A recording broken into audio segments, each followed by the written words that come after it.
जिसके 7 बेटे 7 बहुएं और 1 बेटी थी। तब कोई मिट्टी लेने गई तो मिट्टी खोदते समय ननद के हाथ से श्याऊ का बच्चा मर गया। तब श्याऊ माता बोली कि मैं तेरी कोख बांधूंगी। तब ननद ने सब भाभियों से कहा कि मेरे बदले तुम अपनी कोख बंधवा लो। तो 6 भाभियों ने तो मना कर दिया, परंतु छोटी भाभी ने सोचा अगर मैं अपनी कोख नहीं बंधवाऊंगी तो सासू जी नाराज होंगी, इसलिए उसने अपनी कोख बनवा ली।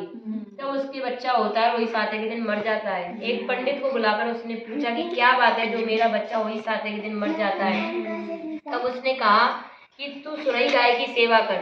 सुरई गाय श्याऊ माता की सहेली है, वह तेरी कोख छोड़ेगी, तब तेरा बच्चा जिएगा। वह सुबह जल्दी उठकर सुरई गाय का काम कराती। गऊ माता ने सोचा कि आजकल कौन मेरी सेवा कर रहा है, मेरी बहुएं तो काम करती लड़ाई करती हैं। तो गऊ माता ने सुबह उठकर देखा कि साहूकार के बेटे की बहुएं तो सारा काम कर जाती है।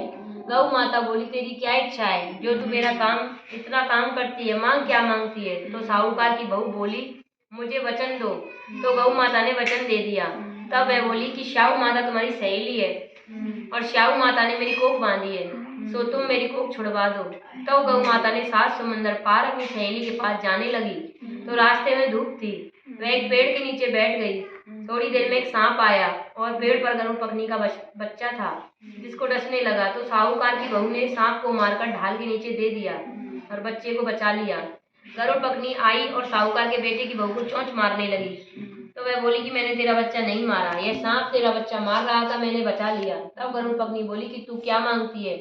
वह बोली 7 समंदर पार श्याऊ माता रहती है, हमको उसके पास पहुंचा दो। तो गरुड़ पकनी ने उन्हें अपनी पीठ पर बिठाकर श्याऊ माता के पास पहुंचा दिया।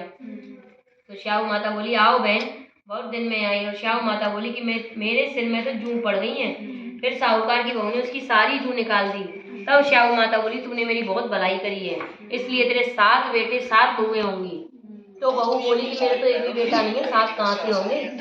तब श्याऊ माता बोली क्यों नहीं होंगे। तब मैं बोली कि पहले मुझे वचन दो। श्याऊ माता ने कहा अगर मैं वचन से फिर जाऊं तो धोबी के घाट पर काकरी हो जाऊं।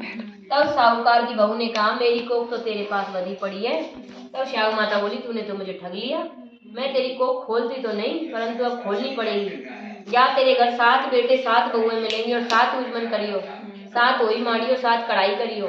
वह घर गई तो वहां देखा 7 बेटे 7 बहू बैठी हैं, बहुत धन हो गया। तो उसने 7 ओई मारी, 7 उजमन करे, 7 कढ़ाई करी। सारी जेठानी बोली कि सब जल्दी जल्दी पूजा कर लो, नहीं तो वह रोने लग जाएगी। थोड़ी देर में उन्होंने अपने बेटों से कहा कि तुम्हारी चाची रोई क्यों नहीं। तो बच्चों ने देखकर आकर बताया कि चाची के